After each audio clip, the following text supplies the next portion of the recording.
The cave breathes with silence, but silence here is never safety. From the shadow's eyes, yellow glinting alive, muscles ripple beneath tawny fur claws scrape against stone. Cave lions, the undisputed kings of the Pleistocene night, are watching.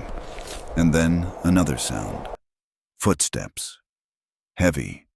Human. The hunters have come. Bone clubs in their fists, fire smoldering in their eyes. Not yet masters of the world, but desperate claimants to shelter, to warmth, to survival. Two forces collide at the mouth of stone. Tonight the cave will belong to one and bury the others. 2 million winters grip the earth. The Ice Age does not whisper, it roars. Glaciers crawl like mountains come alive, crushing forests beneath their frozen weight. Winds slash like knives across barren plains. Nights stretch long and merciless, each breath stolen from lungs by frost. In this world, fire is life, and caves are thrones.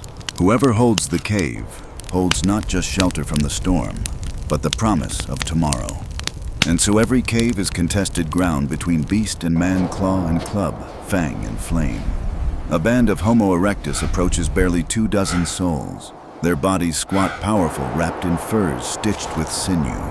Hunger presses their ribs, cold bites their bones. Yet their eyes burn not only with need, but with determination. In their hand, bone clubs, heavy femurs of mammoth and bison, their ends splintered into crude weapons. No bronze, no iron, only the bones of the dead wielded to protect the living. They know the cave lions are inside. They smell them musk blood rot. They hear the low growl vibrating through stone, and still they step forward. For without shelter, their children will die before dawn. Cave lions larger than any lion alive today. Males the size of tigers, weighing more than 300 kilograms, shoulders as high as a man's chest. They hunt in silence, strike with speed, and kill with bone-crushing jaws. Their den is more than shelter. It is fortress, nursery, throne. Tonight it is also battlefield, for the lions will not give it up without blood. The hunters crouch at the cave mouth. Firebrands flare sputtering against the wind.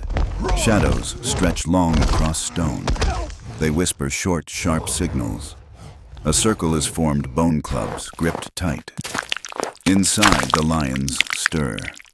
A growl rolls like thunder through the dark. Eyes blaze. A cub whimpers deeper within the cavern. The hunters know where there are cubs, the mothers fight with fury beyond reason. The leader raises his hand. His club is mammoth bone stained by old hunts. His gaze is fixed, unblinking. He nods once. The fire is hurled into the den. The cave explodes with motion. A lioness bursts from the dark claws, outstretched, a living storm of fur and rage. Bone clubs rise, crash down. A crack of impact, a scream of pain, human and beast alike. The lioness slams into a hunter teeth, sinking deep into his arm. He falls, blood spraying across the stone. Another swings his club in a wide arc, bone smashes skull. The lioness reels, but does not fall.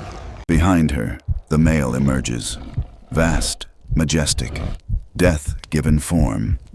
His roar shakes. The cavern shakes the marrow of every hunter's bones. He charges. Clubs swing, splinters shatter. The force of his strike sends men flying into stone. The cave is chaos. Fire sputters. Clubs rise and fall. The air is filled with the stink of blood, of burning fur, of fear.